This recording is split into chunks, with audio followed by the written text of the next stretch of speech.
Fortis presses another series of buttons and the elevator opens up to a plain-looking office space. Let's go.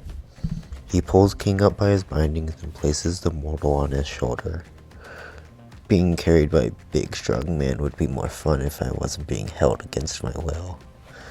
Fortis walks across the room and pulls out a pair of keys to open the pantry door. Once inside, he drops the alpaca by his butt and locks the room. Ow, if you're trying to bruise my peaches, you did a good job. Fortis extends his hands out and his bindings unravel. King gets up and scans the area. The place looks like an average-looking pantry room down to the distinctive smell. Well, Fendrick said to stuff you in a pantry, so here you are. I'm not getting paid enough to be looking for rooms. If you need a toilet, it'll be in the door next to the sink. Over there's the coffee machine. Fortis goes on and on, but King is lost in his thoughts. His eyes fall upon the key ring dangling out from the demon's jacket pocket. With that key, he could escape the pantry and make a run for the elevator. He could go home. He could warn Kobu that Fendrick's coming. The sound of a crimson portal ripping open in the middle of the room derails King's train of thought. Wait, you're leaving? Enjoy your afterlife. Fortis heads for the portal. Wait! What now? I mean, what am I gonna do about food? Like I said, just eat whatever's in the fridge. King walks over and opens the fridge. He instantly reels back. Is that moldy cheese? And oh my god, there's an eyeball in that container of leftovers. I can't eat these. Fortis rolls his eyes. Come on, food is food. It's not like you're trying to build muscle or anything. Ping pong ping. Hello, hello, can you guys hear me? The cat general's voice comes clear through the PA system. Amar? That sounds like that voice of the demon with all those arms. Why is he making an announcement here? Yeah, I see you guys on my monitor. Figured you'd bring him to the pantry. Really? How'd you even know I'd bring him here? Simple. I inferred that you'd either take Vendrick's words literally, or you'd realize that there's no safer place for him but here. Oh, really now? You were that sure that those were the only things I would have done? There's a silence that drags on for a few seconds before Amar responds. That and I bugged the mortal when you're walking out with him. Yeah, typical Amar.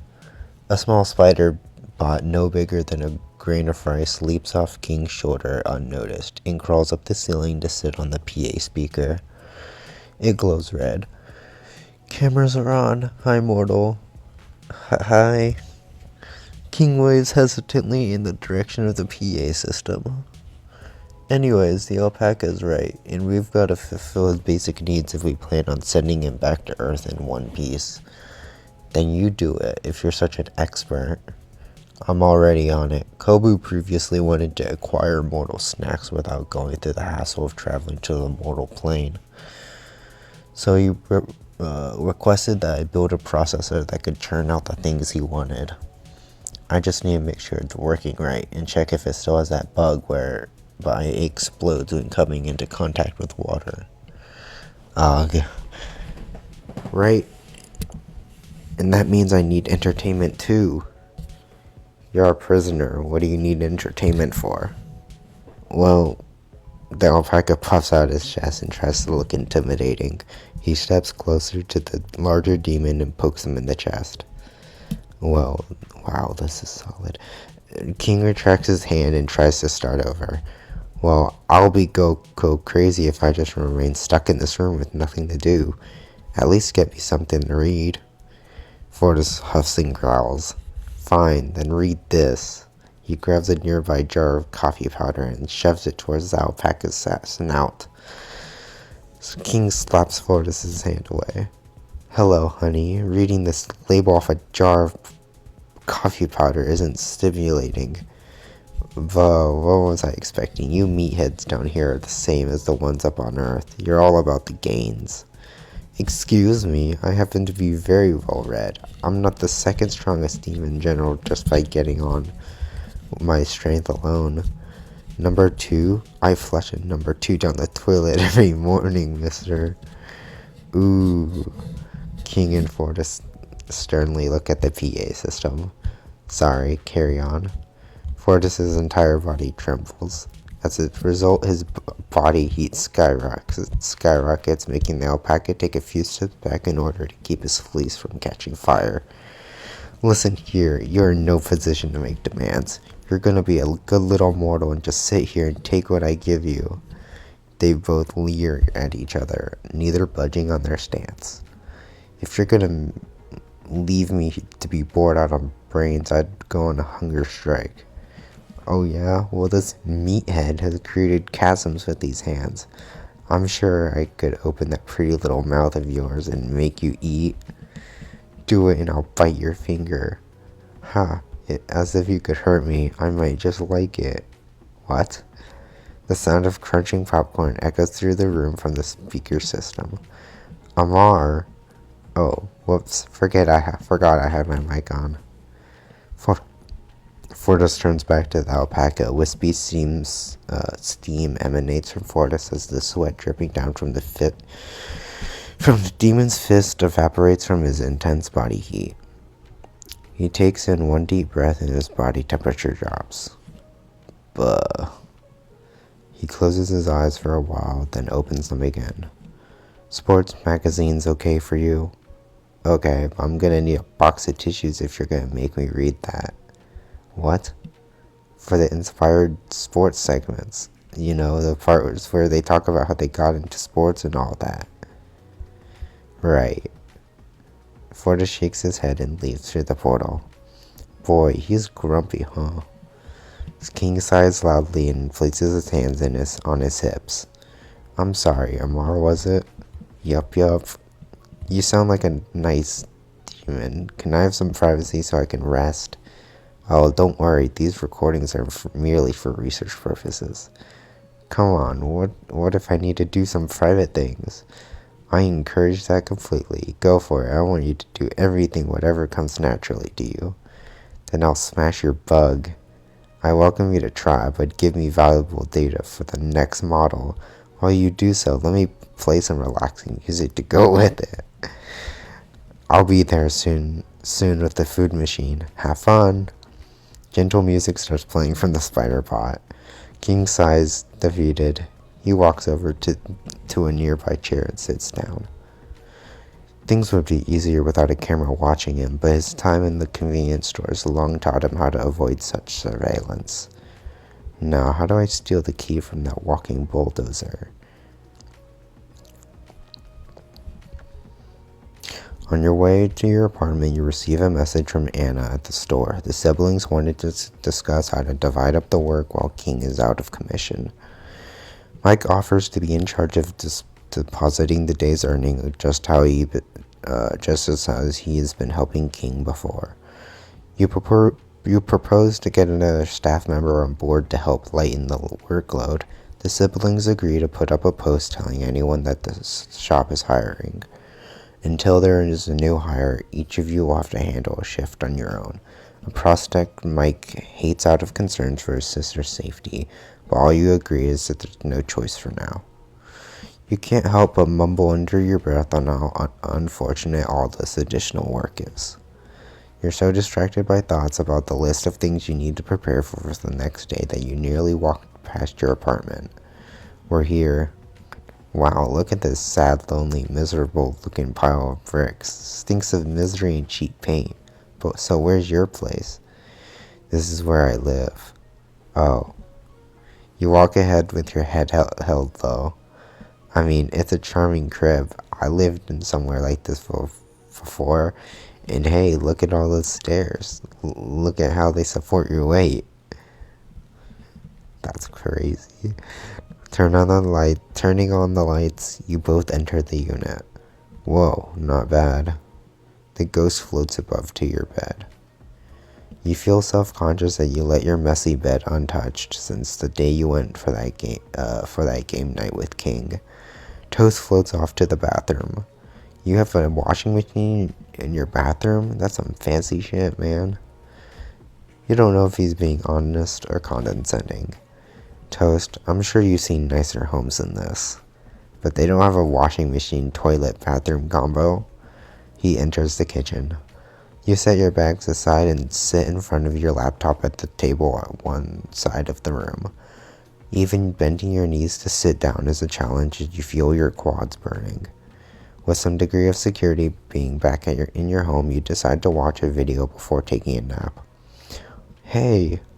You look up from your laptop. Toast approaches with a bag of chips in hands, most likely taken from your pantry. Where's your TV? I don't have one. I mean, who needs one when all the best shows are online?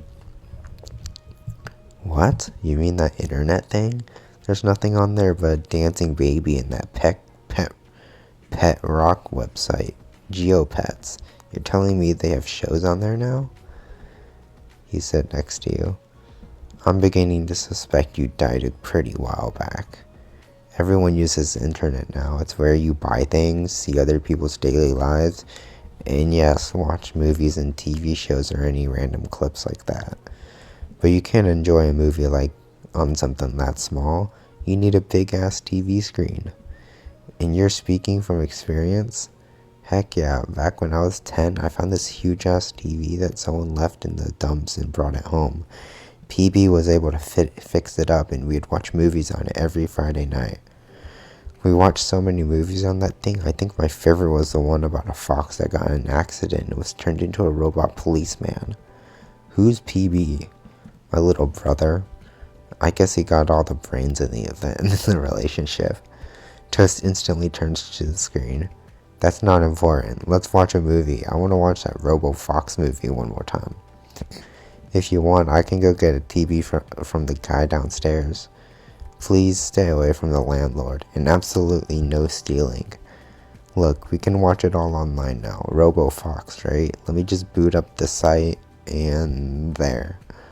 Toast leans closer to the screen. What? They made 8 Robo Fox movies?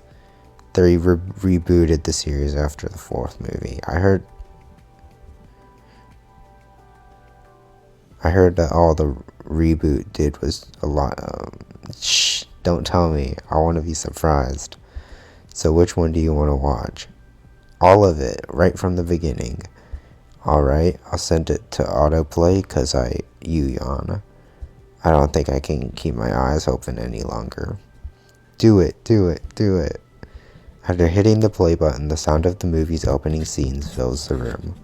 Toast lets out a loud squeal as he readies to open the bag of chips, but you grab it from him as you get up. My movie snack. Absolutely not. You're just gonna drop it all over the place. Jeez, you never learn that you can't eat without a body. I can't help it. I'm hungry, horny, and thirsty all the time. And not necessarily in that order. That's just being part of a ghost. Just try to ignore it the best you can. At the back of your mind, you're reminded of the nature of ghosts. You remind yourself to keep Toast in check whenever you can, even if he's helping you. He could be dangerous. Oh, it's starting. Look, that's Felix Foxington. Then again, maybe I could just plop him in front of a screen and he'd be placid. You grab your pillow nearby and lie down on the floor. Craning your head, you're able to look at the screen at an odd angle. A fox is speaking to a female cat about how much he wanted to marry her after today. Your concentration waxes and wanes. You struggle to make sense of the dialogue as you're only able to focus on pieces of it. Toast, on the other hand, is glued to the screen, reacting to every line like it's the first time he's ever seen the film. You smile and slowly drift off to sleep. In between your rest, you awaken to catch a glimpse of Toast still watching the screen, reacting to whatever's going on. No way, that was his father all along? You fall asleep again and awaken sometime later. Hang on, Rose, don't let go. That plank is enough for both of you. You close your eyes. You don't know how much time has passed, but you see through your heavy eyelids that Toast is watching the screen quietly. Is it getting dark? Yawning loudly, you return to the sleep's sweet embrace. Another dreamless sleep, yet something is amiss. At the end of your consciousness, you hear someone calling to you.